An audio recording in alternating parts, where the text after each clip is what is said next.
بسم اللہ الرحمن الرحیم۔ السلام علیکم ورحمۃ اللہ وبرکاتہ۔ ترجمہ قرآن مجید کو آگے بڑھاتے ہوئے آج ہم آیت نمبر 181 سے 186 تک کا ترجمہ پڑھیں گے۔ آیت نمبر 181۔ اب جو شخص اس وصیت کو سننے کے بعد بدل دے اس کا گناہ بدلنے والے پر ہی ہوگا، یقیناً اللہ تعالیٰ سننے والا اور جاننے والا ہے۔ آیت نمبر 182۔ اب اگر کسی کو اندیشہ ہو کہ وصیت کرنے والے نے جانبداری برتی ہے، یعنی ٹھیک وصیت نہیں کی، اور اگر وہ ورثاء کو اکٹھا کر کے صلح کرا دے اور ان کے باہمی اتفاق سے اس وصیت میں تبدیلی کر دے کہ وصیت اس طرح نہیں اس طرح ہونی چاہیے تھی، اور ورثاء اس پر متفق ہوں، تو اس میں کوئی گناہ نہیں۔ بے شک اللہ بخشنے والا مہربان ہے۔ اب اگلی 6 آیتوں میں روزہ یعنی صوم کا ذکر بڑی تفصیل سے آ رہا ہے۔ قریش مکہ لفظ صوم سے یعنی روزہ سے ناواقف تھے، کیونکہ وہ ان میں کوئی روزہ رکھنے کی وہ بات پہلے سے نہیں چل رہی تھی، تو وہ صرف گھوڑوں کو روزہ رکھواتے تھے کہ ایام جنگ میں اسے سختیاں جھیلنے کی عادت ہو۔ حضور صلی اللہ علیہ وآلہ وسلم جب مدینہ طیبہ تشریف لائے تو یہود 10 محرم کا روزہ رکھتے تھے۔ اس دن بنی اسرائیل فرعون سے آزاد ہوئے تھے، تو حضور صلی اللہ علیہ وآلہ وسلم نے فرمایا کہ ہمارا موسیٰ علیہ السلام پر زیادہ حق ہے، لہٰذا ہم 2 روزے رکھیں گے، یعنی ایک 9 اور دوسرا 10 محرم کا۔ پھر حضور صلی اللہ علیہ وآلہ وسلم نے ہر مہینے کے 3 روزے رکھنے شروع کیے۔ ابھی رمضان کے روزوں کی فرضیت نہیں آئی تھی۔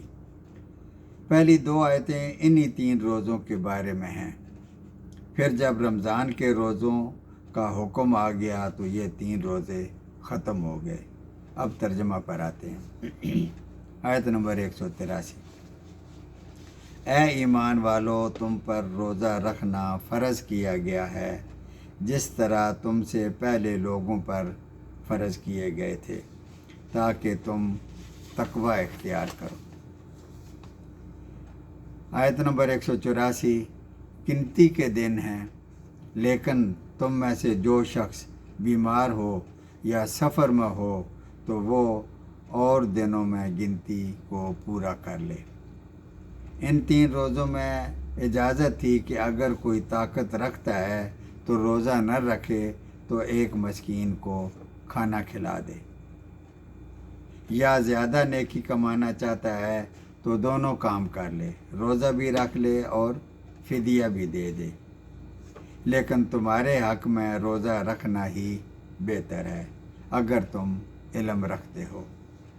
آیت نمبر 185۔ ماہ رمضان وہ مہینہ ہے جس میں قرآن اتارا گیا، جو لوگوں کو ہدایت کرنے والا ہے، جس میں ہدایت کی اور حق و باطل میں تمیز کرنے کی نشانیاں ہیں۔ تم میں سے جو شخص اس مہینوں کو پائے اسے روزہ رکھنا چاہیے۔ اب یہاں رمضان کے روزوں کی فرضیت آ گئی ہے۔ ہاں، جو تم میں بیمار ہو یا سفر میں ہو اسے دنوں میں گنتی پوری کرنی چاہیے۔ اللہ تعالیٰ کا ارادہ تمہارے ساتھ آسانی کا ہے، سختی کا نہیں، اور وہ چاہتا ہے کہ تم گنتی پوری کر لو اور اللہ تعالیٰ کی دی ہوئی ہدایت اور اس کی بڑائیاں بیان کرو اور اس کا شکر ادا کرو۔ کفار گھوڑوں کو روزہ رکھواتے تھے تو اللہ تعالیٰ نے مسلمانوں کو روزے رکھوانے کا حکم دیا، کیونکہ آگے چل کر مسلمانوں نے بھی جنگیں لڑنی ہیں، سختیاں جھیلنی ہیں تاکہ وہ ان سختیوں کے جھیلنے کے عادی ہو جائیں۔ آیت نمبر 186۔ اور جب میرے بندے میرے بارے میں اے نبی صلی اللہ علیہ وآلہ وسلم آپ سے سوال کریں تو آپ کہہ دیں کہ میں بہت ہی قریب ہوں پکارنے والے کے، جب وہ پکارتا ہے میں پکار سنتا ہوں، بلکہ اس کی پکار کو قبول بھی کرتا ہوں۔ اس لیے لوگوں کو بھی چاہیے کہ وہ میری بات مان لیا کریں اور مجھ پر ایمان رکھیں، اور یہی ان کی بھلائی کا باعث ہے۔ صدق اللہ العظیم۔